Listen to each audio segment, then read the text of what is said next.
Praise the lord. చేరవచ్చిన మీకు అందరికీ ప్రభువు యేసుక్రీస్తు శుభాలు తెలియజేస్తున్నాను. ఈ దినము కొరకు ఏర్పాటు చేయబడిన లేఖన భాగము అపోస్తలుల కార్యములు 1వ అధ్యాయము 4వ వచనం. ఆయన వారిని కలుసుకొని ఇలాగూ ఆజ్ఞాపించెను, మీరు యెరూషలేము నుండి వెళ్ళక నా వలన వినిన తండ్రి యొక్క వాగ్దానం కొరకు కనిపెట్టుడి. Praise the lord. దేవునికి స్తోత్రం. హల్లెలూయా, హల్లెలూయా. క్రీస్తునందు ప్రియులైన సహోదరి సహోదరులారా, ఆత్మీయ బంధువులారా, ఆయన హెచ్చవలసి ఉన్నది అనేటువంటి అనుదిన ఆత్మీయ కార్యక్రమ వీక్షకులారా, మీ అందరికీ నా హృదయపు లోతులో నుంచి ప్రత్యేకమైన వందనాలు, శుభాలు తెలియజేస్తున్నాను. మరొక పర్యాయము దేవుని సేవకునిగా, దేవుని బిడ్డలైన మిమ్మల్ని ఇలా కలుసుకోవడానికి ఇచ్చిన మంచి అవకాశాన్ని బట్టి, మంచి ఉదయకాలాన్ని బట్టి, ఈ ఎపిసోడ్ను బట్టి నేను ప్రభునామాన్ని మహింపరుస్తున్నాను. దేవుని స్తోత్రం. హల్లెలూయా. మీరందరూ క్షేమంగా ఉన్నారని నేను భావిస్తున్నాను. మనం క్షేమంగా ఉండాలని దేవుడు కోరుకుంటున్నాడు. క్షేమస్థితిలో నుంచి దేవుడు మనల్ని క్షేమస్థితిలోకి తీసుకొని రావాలి అనేది ఆయన యొక్క ప్రణాళిక. అంతవరకే కానీ మనం ఎటువంటి కొదువు లేకుండా సంపూర్ణులుగా ఉండాలి అనేది దైవ చిత్తం. కనుక ఈ దినమంతా మీకు ఆశీర్వాదకరంగా ఉండాలని కోరుకుంటూ, ఆశిస్తూ, ప్రార్థిస్తూ ఈ సమయంలో వాక్యం వినడానికి మిమ్మల్ని మీరు సిద్ధపరచుకోవాల్సిందిగా కోరుతున్నాం. మీరు ప్రార్థనాపూర్వకంగా వింటూ ఉండండి. నేను ప్రార్థనాపూర్వకంగా చెప్తూ ఉంటాను. స్తోత్రాలతో మనము దైవ శబ్దాన్ని వినడానికి ప్రయత్నం చేస్తాం.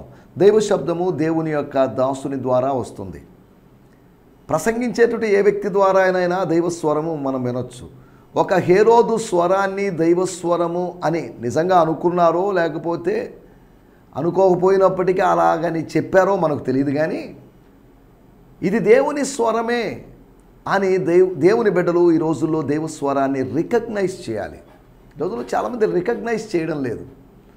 చాలామంది ఏ స్వరాన్ని నైనా గుర్తిస్తున్నారు, కానీ దైవ స్వరాన్ని మాత్రం గుర్తించడం లేదు. మనుషుల స్వరాన్ని, పలాని బ్రదర్ది, పలాని సిస్టర్ది, పలాని వాళ్ళ మాటలు కదా ఇవి అని ప్రజల స్వరాల్ని గుర్తుపడుతున్నారు, కానీ ప్రభు స్వరాన్ని, ప్రభు యొక్క మెల్లని చల్లని స్వరాన్ని, గుసగుసలాంటి శబ్దాన్ని, ఆ విస్పరింగ్ వాయిస్ని, ఆత్మలో పలికేటువంటి ఆ స్వరాన్ని, ధ్వనిని వినలేకపోవడం విచారకరమైన విషయం. దేవునికి స్తోత్రం. హల్లెలూయా. మరొక పర్యాయము అపోస్తలుల కార్యములు 1వ అధ్యాయపు ధ్యానాలతో మీ ముందుకు రావడానికి ప్రభు సాయం చేశాడు. 2023 నుంచి మనం ఆరంభించాం. 2023, 24, 25 2 సంవత్సరాలు పూర్తి చేసుకుని 3వ సంవత్సరంలో అపోస్తలుల కార్య ధ్యానాల్లో ఉన్నాం. అపోస్తలుల కార్యములు 1వ అధ్యాయంలో గత ఎపిసోడ్లో అనగా ఇంచుమించు నిన్నటి వరకు మనం సుమారు 7 ధ్యానాలు అపోస్తలుల కార్యములు 1వ అధ్యాయంలో ఇవ్వడానికి ప్రభు సాయం చేశాడు. యేసుకు సాక్షులు, ద విట్నెస్ ఫర్ జీసస్.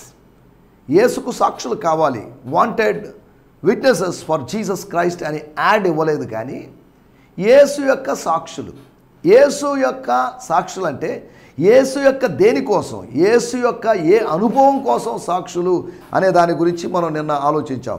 ఒకటి మనం ఆలోచించినట్టు విషయం ఏంటంటే ఆయన యొక్క కార్యాలకు, we are the witness for his works or his deeds.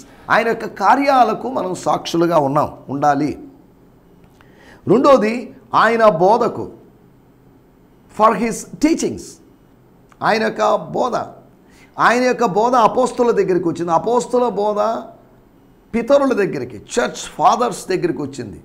అనగా 1వ శతాబ్దం నుంచి 2వ శతాబ్దం, ఇలా శతాబ్దాలు మారి, దశాబ్దాలు మారి, కొన్ని సర్టన్ పీరియడ్స్ మారి, ఉపదేశము చెక్కు చెదరకుండా, ఆ ఉపదేశము పరిశుద్ధులకు ఒక్కసారి అప్పగించబడిన, అనగా 1వ శతాబ్దములోని పరిశుద్ధులకు ఒక్కసారి అప్పగించబడిన, లేదు అంటే అంతకుముందున్న పరిశుద్ధులకు కూడా ఒక్కసారి అప్పగించబడిన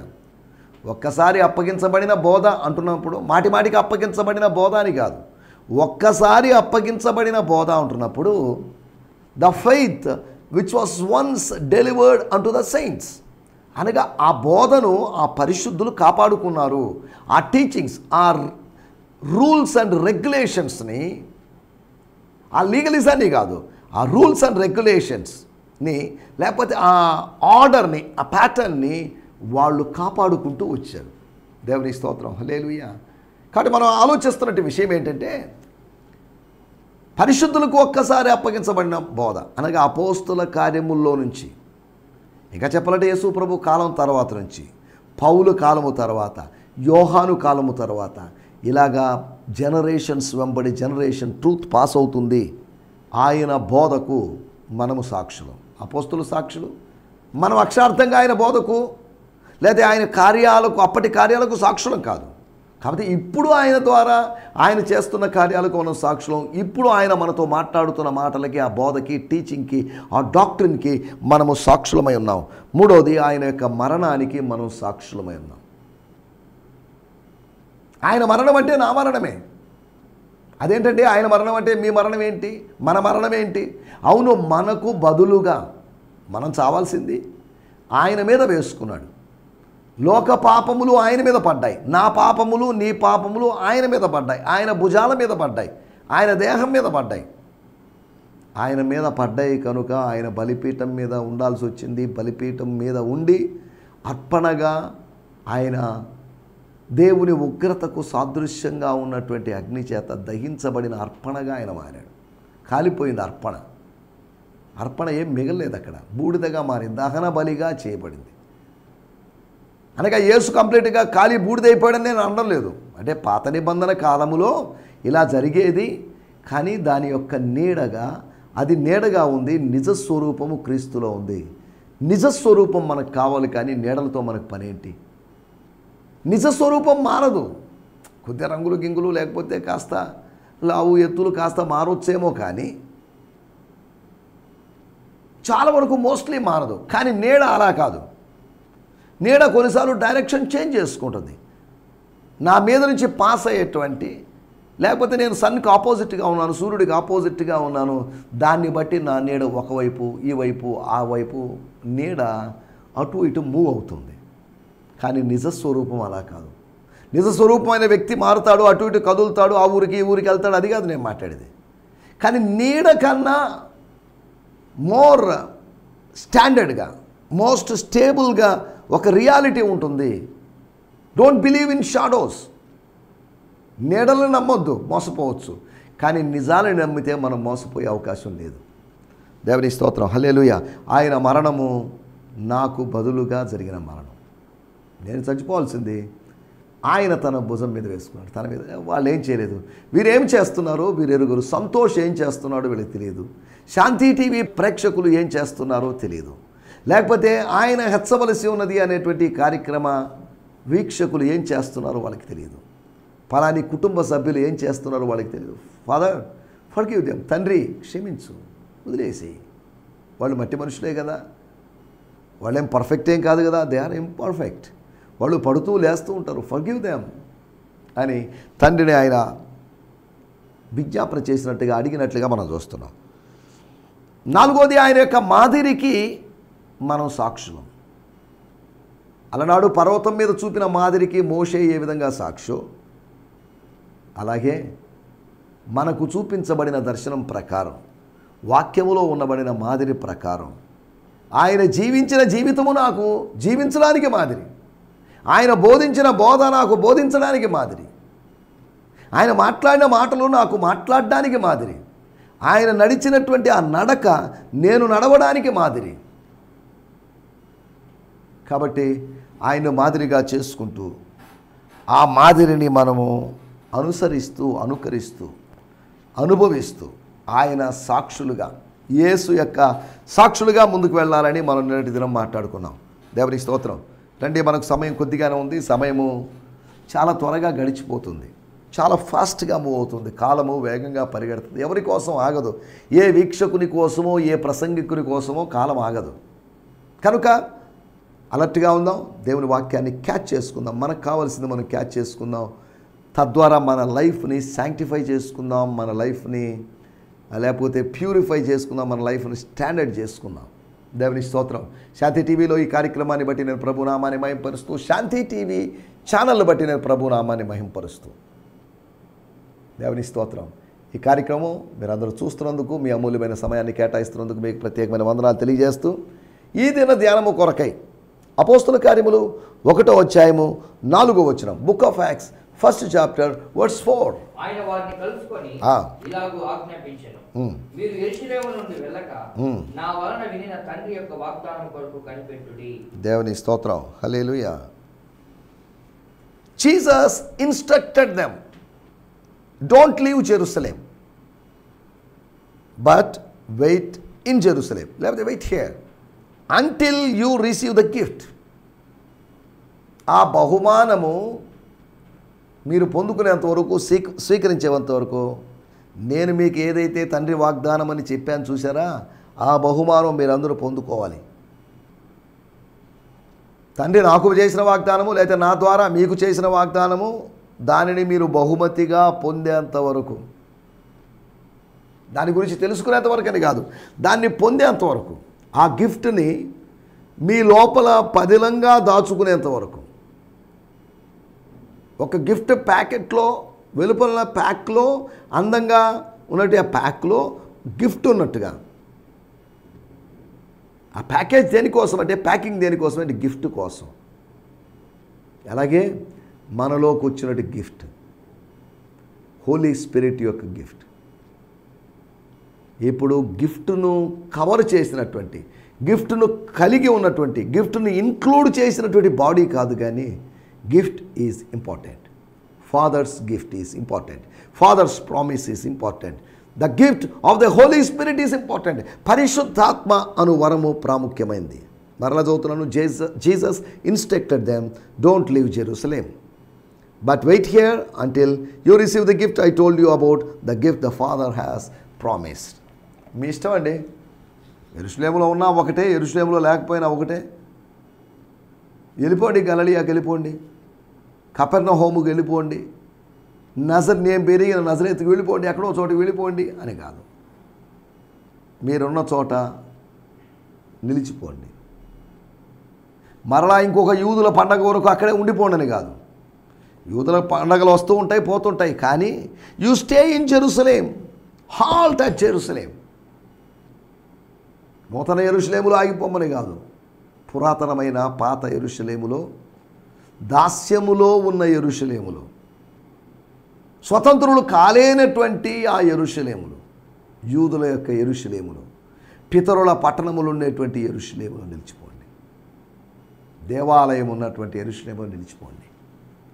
స్తోత్రం, హల్లెలూయా. యెరూషలేమును మజిలీగా చేసుకోండి. ప్రపంచాన్ని గమ్యంగా చేసుకోండి. You make Jerusalem as your station, but the whole world as your destination. సమరయ, భూదిగంతములు, వీటిని మీరు వెళ్ళండి, స్వతంత్రించుకోండి, ఆక్రమించుకోండి, సంపాదించుకోండి, స్వాధీనం చేసుకోండి. మీ ప్రామిస్ ల్యాండ్ ఇది. ప్రామిస్ను బట్టి మీ ముందు ఉన్నటువంటి ల్యాండ్, ప్రామిస్ను బట్టి మీ ముందు ప్రజెంట్ చేయబడిన ల్యాండ్, వాగ్దానాన్ని బట్టి మీకు మీ ఎదుట ఉంచబడినటువంటి, మీకు ప్రస్తావించబడినటువంటి ఈ ప్రదేశాన్ని మీరు జ్ఞాపకం చేసుకోండి. That's your promise land. అలాగైతే ఈ 9 రోజులు వాళ్ళు అరణ్య అనుభవంలో ఉన్నట్లే. వాళ్ళు ఎక్కడి నుంచో వచ్చారు, గలిలయ నుంచో వచ్చి ఉండొచ్చు. యెరూషలేము యొక్క, ఇజ్రాయెల్ దేశం యొక్క ఉత్తర ప్రాంతం నుంచి వచ్చారు. అలాగే ఈజిప్ట్ అనుకుందాం, ఈజిప్ట్ కాదులేండి. అక్కడ నుంచి వీళ్ళు వచ్చి అరణ్య యాత్రలో ఉన్నట్టుగా యెరూషలేములో ఉన్నారు. తర్వాత భూదిగంతముల వరకు వెళ్ళారు. అది వాళ్ళ యొక్క క్షీర మకరందాల, పాలు మకరందం లేకపోతే పాలు తేనెలు ప్రవహించేటువంటి దేశం. దేవునిస్తాం. మన ఫీల్డే, మన గృహమే, మన ఊరే, మన గ్రామమే, మన పట్టణమే, మన జిల్లానే, మన రాష్ట్రమే, మన దేశమే. That's our temporary promise land. Eternal promise land ఒకటి ఉంది. అనగా ఆ ఇశ్రాయేలుడికి ఒకే ఒక వాగ్దాన దేశం ఉంది. మనకైతే 2 వాగ్దాన దేశాలు ఉన్నాయి. దీన్ని బట్టి సాత్వికులు ధనులు, వారు భూలోకమును స్వతంత్రించుకుందరు, పరలోకాన్ని స్వతంత్రించుకుంటారని కాదు అక్కడ రాయబడింది. అంటే పరలోకాన్ని కూడా స్వతంత్రించుకుంటారు. మనం అర్థం చేసుకోవాల్సిన విషయం, మీరు యెరూషలేమును విడిచిపెట్టి వెళ్ళొద్దు, మీరు ఇక్కడే ఉండండి. ఇక్కడే ఉండడం వల్ల ప్రయోజనం ఉంది. ఏంటి అంటే అది తండ్రి వాగ్దానం చేసింది మీరు పొందుకుంటారు. తండ్రికి ఎందుకో మరి మీకు ఇవ్వాల్సిన దాన్ని ఇక్కడే ఇవ్వాలనుకుంటున్నాడు. ఇవ్వాల్సిన దాన్ని మిమ్మల్ని అందరినీ చెదరగొట్టి అక్కడెక్కడే ఇవ్వాలనుకోవడం లేదు. What ever he want to give at this place it self. నేను ఆరోహణమైనటువంటి ఇదే స్థలములో,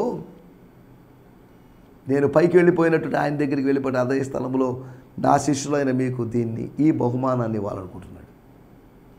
ఫిల్లింగ్ అనేటువంటి బహుమానం. ఫీలింగ్ కాదు, ఫిల్లింగ్, నింపుదల, లేదంటే baptism in the Holy Spirit, anointing of the Holy Spirit అనేటువంటి బహుమానం అని మీకు ఇస్తాను. దేవుని స్తోత్రం. హల్లెలూయా. చదువుకుందాం వాడుక భాషలో కూడా అపోస్తల కార్యములు 1వ అధ్యాయము 4వ వచనం. ఆయన వారిని ఒక్కసారి కలుసుకొని ఒకే ఒక్కసారి కలుసుకొని ఈ విధంగా ఆజ్ఞాపించాడు. మేబీ 40 days ఆ రోజుల్లో పునరుత్థానం తర్వాత, అనగా చివరి రోజు, అనగా 40వ రోజు వాళ్ళని కలుసుకొని, లేదా 41వ రోజు వాళ్ళని కలుసుకొని ఈ విధంగా అన్నాడు, యెరూషలేము పట్టణాన్ని వదిలి వెళ్ళకండి. యెరూషలేము పట్టణాన్ని వదిలివాడు. మీరందరూ ఇక్కడే చచ్చిపోవాలి, మీరందరూ ఇక్కడే ఉండాలి, ఇది నా చిత్తం అని కాదు ఆయన చెప్పింది. ఈ మాట మనం అపోస్తల కార్యములు 8వ అధ్యాయంలో చూస్తే వాళ్ళు యెరూషలేమును విడిచిపెట్టకుండా అక్కడే ఉండిపోయారు. చెదిరిపోవాల్సిన వాళ్ళు యెరూషలేములో ఉండమని చెప్పిన సమయం ఉంది, యెరూషలేమును విడిచిపెట్టాల్సిన సమయం ఉంది. యెరూషలేమును బోధతో నింపారు, ఇక యెరూషలేములో ఉండాల్సిన అవసరం లేదు. చెదిరిపోయిన వాళ్ళ వెనకాల వెళ్ళిపోవాలి, చెదిరిపోయిన వాళ్ళను కలుసుకోవాలి. కానీ అపోస్తలులు యెరూషలేములో నిలిచిపోయారు. ఆ నిలిచిపోవడానికి కారణం దేవుడు చెప్తే నిలిచిపోయిన వాళ్ళు కాదు. 1వ అధ్యాయంలో నిలిచిపోయారు అంటే యేసు చెప్పిన దాన్ని బట్టి నిలిచిపోయారు. 8వ అధ్యాయంలో నిలిచిపోయారు అంటే ఇక కొత్త ప్రదేశాల్లోకి వెళ్ళినా కానీ ఇదే సమస్య. మళ్ళీ జీరో నుంచి ఆరంభించుకోవాలి, మళ్ళీ స్టార్టింగ్ నుంచి తీసుకోవాలి. అక్కడ కూడా మన సొంత ప్రదేశంలో మనం రాణించినప్పుడు బయట ఎలా రాణిస్తాం? కాబట్టి it's better to stay here. దేవుని స్తోత్రం. ఇక్కడ ఉండడం మంచిది కాదు అనుకున్న చోట దేవుడు ఉండమని చెప్పాడు. స్తోత్రం. అక్కడ ఉండడం మంచిది కాదు అనుకున్న చోట వాళ్ళు వేరొక చోట తామున్న చోటనే ఉండిపోయారు. ఇక్కడే ఉండిపోవాలి అని అనుకున్నారు. కానీ దేవుడు వాళ్ళని చెదరగొట్టాడు. మరలా చెప్తున్నాను, 1వ అధ్యాయంలో అక్కడి నుంచి వెళ్ళిపోదాం అనుకున్న వాళ్ళని దేవుడు అక్కడే ఉండమన్నాడు. కానీ 8వ అధ్యాయం 1వ వచనంలో మనం గమనిస్తే అక్కడే ఉందాం అనుకున్న వాళ్ళని దేవుడు ఎక్కడెక్కడికో చెదరగొట్టేశాడు. దేవుని స్తోత్రం. హల్లెలూయా. ఎక్కడో ఉండాలనుకుంటాం, దేవుడు ఎక్కడికో తీసుకుని వెళ్తాడు. మనకు తెలియదు ఆయన మార్గము అద్భుతము, ఆయన కార్యములు ఆశ్చర్యకరం. ఆయన ఎక్కడికి తీసుకుని వెళ్తాడో తెలియదు. He will lead you somewhere, that's పక్కా. సారీ, నేను లీడింగ్ ఇవ్వలేనండి, నేను నడిపించలేను. ఇంత నడిపించాను కదా, ఇంకా మీ అంతటి మీరు నడవండి. You walk, you lead by your self అని దేవుడు చెప్పడం. నా ఆత్మ మిమ్మల్ని నడిపిస్తాడు, నా ఆత్మ మిమ్మల్ని నడిపిస్తాడు. My Spirit shall guide you. మీ అంతటా మీరు నడిస్తే గమ్యస్థానం చేరుకోలేరని ఆయనకు తెలుసు. మనంతటా మనం ప్రయాణించి గమ్యాన్ని కనుగొనాలంటే మనకు గగన కుసుమం లాగా ఉంటుంది, కష్టం. ఇక్కడ రాయబడిన మాట, యెరూషలేమును విడిచి వెళ్లకుండా ఇక్కడే ఉండండి. Don't go here and there. అటు ఇటు తిరగొద్దు. అపవాదిలాగా అటు ఇటు సంచారం భూలోకమంతా సంచారం చేస్తూ ఉండాల్సిన అవసరం లేదు. Stay at Jerusalem. దేవుని స్తోత్రం. హల్లెలూయా. వాళ్ళు 4 విషయాలు నేను మీకు త్వరగా జ్ఞాపకం చేయబోతున్నాను. చేయకూడనివి. ఈ రోజుల్లో చాలామంది చేయకూడనివే చేస్తున్నారు. అనగా ప్రొహిబిటెడ్ థింగ్నే చేస్తున్నారు, అనగా నిషేధించబడిన వాటినే చేస్తున్నారు. డోంట్ అని చెప్పబడిన వాటినే చేస్తున్నారు. Dos, don'ts. చేయమని చెప్పిన వాటిని ఎవరు చేయడం లేదు, చేయవద్దు అని చెప్పిన దాన్ని చేస్తున్నారు. స్తోత్రం. 1, నంబర్ 1, విడిచి వెళ్ళొద్దు. వాయిస్ ట్రాన్స్లేషన్లో ఇక్కడ చిన్న లెటర్స్లో నేను రాసుకున్నాను. 1వ అధ్యాయం 4వ వచనం. Prohibiting them from living Jerusalem. Instructing them అని కాదు, దే వాయిస్ అనేటువంటి తర్జుమాలో చేసింది. వారిని యెరూషలేము వెళ్ళనివ్వకుండా నిషేధించాడు. ఆ పాపము చేయకున్నట్టు నేను నిన్ను ఆపేశాను, నేను నియంత్రించాను అని ఆదికాండం 20వ అధ్యాయంలో చెప్పినట్లు, అబీమెలెకుతో చెప్పినట్లుగా ఇక్కడ రాయబడిన మాట, prohibiting them from living Jerusalem. యెరూషలేము విడిచి ఎక్కడికో వెళ్ళిపోవాలని, యెరూషలేములో మళ్ళీ వద్దాంలే ఎప్పుడో, after some time, maybe 1 year 2 years 3 years, ఈ యేసు ప్రభు సంగతి ప్రజలందరూ మరిచిపోయినప్పుడు అప్పుడు మళ్ళీ వద్దాం అనుకున్నారు.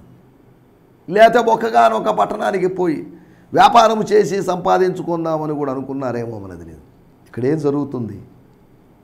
He prohibited them, he want them not to go, stay there.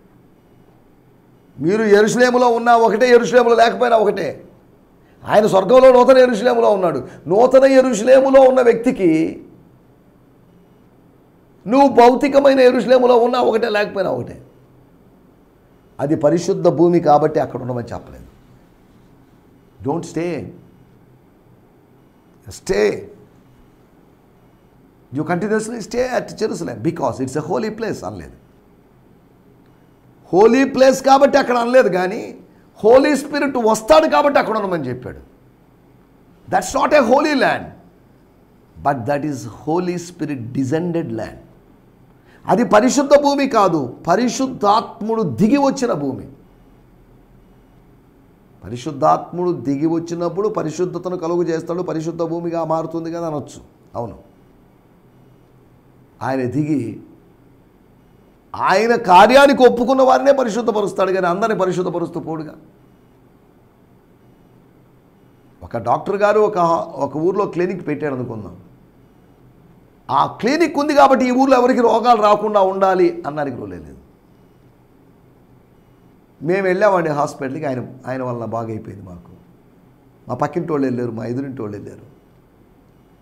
ఆయన్ని సమీపించిన వాళ్ళు, ఆయన ట్రీట్మెంట్ తీసుకున్న వాళ్ళు స్వస్థ పొందారు. ఆయన్ని సమీపించని వారు ఒకవేళ తమ ఇళ్లలోనే ఉండి రోగులుగా ఉండి అక్కడే చనిపోయి ఉండవచ్చు. ఎందుకు చెప్తున్నానంటే అది పరిశుద్ధ భూమి కాదు. పరిశుద్ధ భూమి అని మనం అనుకుంటున్నాం, అది పరిశుద్ధాత్ముడు దిగి వచ్చిన భూమి. పరిశుద్ధులుగా మార్చబడిన సేవకులు పరిచర్య చేసిన భూమి అని మనం చెప్పుకోవచ్చు. ఒకటి, చేయకూడని పని విడిచి వెళ్ళకూడదు. 2, చేయకూడని పని. 1వ అధ్యాయం 7వ వచనం. కాలములను సమయములను తండ్రి తన స్వాధీనం ఉంచుకొని ఉన్నాడు, వాటిని తెలుసుకోవడం మీ పని కాదు. తెలుసుకోవడం మీ పని కాదు, తెలుసుకోకుండా ఉండడం, తెలుసుకున్న దానితోనే తృప్తి పడడం, తెలుసుకున్నది చాలు అనుకోవడం. ఎందుకంటే మీరు ఎక్కువ తెలుసుకోవాలనుకున్నారనుకోండి, ఎక్కువ తృష్ణ కలిగి, జ్ఞాన తృష్ణ కలిగి, జ్ఞానదాహం కలిగి ఉన్నారు కూడా, ఆ జ్ఞానం మిమ్మల్ని ఉప్పొంగింపజేసేటట్టుంది. మీకు మీరే బిరుదులు పెట్టుకుంటారు, ఆత్మజ్ఞాని, బ్రహ్మజ్ఞాని, లేదా వాక్యజ్ఞాని అని ఇలా పెట్టుకునే అవకాశం ఉంది. ఆ జ్ఞానం మిమ్మల్ని ఉప్పొంగ చేసి, ఈ మధ్యకాలంలో ఒక సార్ గారితో మాట్లాడుతున్న వాళ్ళకి చెప్పాడు, ఫలానా వ్యక్తి పతనం చెందడానికి కారణం నేను వాక్యం చెప్తున్నాను బాగా, దానివల్ల నా సంఘం అభివృద్ధి చెందుతుంది, అనేక మంది నన్ను బట్టి వస్తున్నారు, నా వాక్యాన్ని బట్టి వస్తున్నారు అని అతిశయించాడు. ఆ అతిశయించిన వ్యక్తి ఇప్పుడు భూమి మీద లేడు. ఈ వృధాతిశయాల వలన మనకు ఒరిగేదంటూ ఏమీ లేదు. వృధాతిశయాలను పక్కన పెట్టి క్రీస్తునందు మాత్రమే అతిశయిద్దాం. 2వ విషయము, ఎరగకుండడం. It's better, don't know all these things, let it be a mystery. అదొక మిస్టరీగా ఉండండి. ఎరగడం మీ పని కాదు, చేయకూడదు. ఎరగడం అనేది చేయొద్దు. ఆయన మీరు ఎరగాలని భావిస్తే ఆయన ఎరిగించగలడు అంతవరకే, కానీ మీ అంతటి మీరుగా ఎరగాలని ప్రయత్నం చేయొద్దు. 3వ విషయాన్ని నేను మీకు జ్ఞాపకం చేస్తాను. 1వ అధ్యాయము 10వ వచనం. ఆయన వెళ్ళుచుండగా ఆకాశం వైపు తేరి చూచుచుండిరి. ఇదిగో తెల్లని వస్త్రము ధరించుకొనిన 2 మనుషులు వారి యొద్ద నిలిచి. స్తోత్రం, హల్లెలూయా.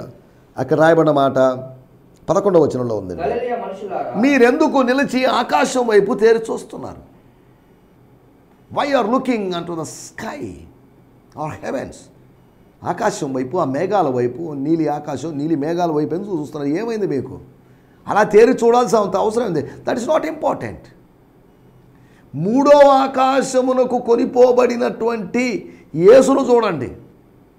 ఆయన అక్కడికి వెళ్ళినప్పటికీ ఆయన మీ మధ్యలో ఉన్నాడు ఆత్మస్వరూపిగా. దాన్ని చూడండి అంతవరకే. కానీ ఏలియా వెళ్ళిపోయినప్పుడు ఏలియా దుప్పటి కింద పడింది. యేసు వెళ్ళిపోయినప్పుడు ఆయనలో ఉన్నటువంటి ఆత్మ కిందకి దిగి వచ్చి, దుప్పటి కన్నా శ్రేష్టమైనటువంటి దేవుని ఆత్మ భూమి మీద దిగి వచ్చాడు. ఏలియా కాలంలో దుప్పటే వచ్చింది, కానీ ఇప్పుడు దుప్పటి కన్నా శ్రేష్టమైనటువంటి, ప్రపంచాన్ని కవర్ చేసేటువంటి, ప్రజల్ని కవర్ చేసేటువంటి, వరము లేని వాళ్ళని, పరిశుద్ధులు కాని వాళ్ళని కవర్ చేసేటువంటి ఒక పరిశుద్ధాత్మ అనుభవం. దేవునికి స్తోత్రం, హల్లెలూయా. 4వ విషయం నేను చెప్పి ముగిస్తాను. అపోస్తల కార్యములు 1వ అధ్యాయం 21-22 వచనాలు. స్తోత్రం. అక్కడ రాయబడిన మాటలు. కాబట్టి యోహాను బాప్తిజం ఇచ్చినది మొదలుకొని ప్రభువైన యేసు మన యొద్ద నుండి పరమునకు చేర్చుకోబడిన దినము వరకు ఆయన మన మధ్య సంచరించబడిన కాలమంతయు మనతో కలిసి ఉన్న వీరిలో ఒకడు మనతో కూడా ఆయన పునరుత్థానం గురించి సాక్షి అయ్యుట ఆవశ్యకమని చెప్పాను. ఎస్, సాక్షి ఉండుట ఆవశ్యకం. హల్లెలూయా. మనతో కూడా సాక్షి అనగా 12వ సాక్షి యొక్క 12వ యొక్క అపోస్తులుని యొక్క ఆవశ్యకత. We need a 12th apostle. We need a missed man. We need to fill a gap. నింపడం ముఖ్యం కాదు, సంఖ్యాపరంగా నింపుకోవడం ముఖ్యం కాదు, ఒక గ్యాప్ని ఫిల్ చేయడం కాదు ముఖ్యం, నిన్ను ఫిల్ చేసుకోవడం ముఖ్యం. సీట్స్ ఫిల్ చేయడం కాదు, మందిరాన్ని ఫిల్ చేయడం కాదు ముఖ్యం, నిన్ను నీ ఆత్మను ఫిల్ చేయడం ముఖ్యం. అపోస్తుల కార్యం 2వ అధ్యాయము 4వ వచనంలో రాయబడింది, అందరూ పరిశుద్ధాత్మతో నిండిన వారై ఆత్మ వారికి వాక్శక్తిని అనుగ్రహించిన కొలది వారు అన్య భాషలతో మాట్లాడసాగింది. స్తోత్రం. మనము సీట్లు స్థలాలు నింపుకోవాలని చూస్తుంటే ఆయన మనలను నింపాలని చూస్తున్నాడు. నింపుకోవడం మన పని కాదు. ఒకటి, విడిచిపెట్టకుండా ఉండడం, విడిచి వెళ్లకుండా ఉండడం, అది చేయకూడదు. మనం విడిచి వెళ్ళిపోవడం అనేది, విడవడం అనేది చేయకూడదు. రెండవది, ఎరగడం అనే పని చేయకూడదు, ఎరగకుండా ఉండడమే ధన్యం. మూడవది, మనం తెలుసుకోవాల్సిన విషయం, తేరి చూడకుండా ఉండడం, చూడకూడని వాటిని చూడకుండా ఉండడం. నాలుగో విషయము మనం గమనించాల్సిన విషయం, నింపడం. నింపడం కాదు, లిటరల్గా నింపడం కాదు, ఆత్మలో మన ఆత్మను నింపుకోవాల్సిన అవసరం ఉంది. కాబట్టి చేయకూడనటువంటి 4 విషయాలు నేను మీకు గుర్తు చేశాను. ఆ శిష్యులు చేశారు. మనము చేయమని చెప్పిన వాటిని చేస్తూ ముందుకు సాగడానికి ప్రభు మనందరికీ కృపను అనుగ్రహించును గాక. ఆమేన్. హల్లెలూయా. లేలుయా. మీ అందరికీ ఈ సందేశము మీకు ఆశీర్వాదకరంగా ఉందని నమ్ముచున్నాము. ప్రార్థన అవసరతల కొరకు మమ్మల్ని సంప్రదించవలసిన మా చిరునామా గిద్యోన్ మిషన్ చర్చ్, 6వ వీధి, శాంతినగర్, నెల్లూరు 4, ఆంధ్రప్రదేశ్. పిన్ 524004.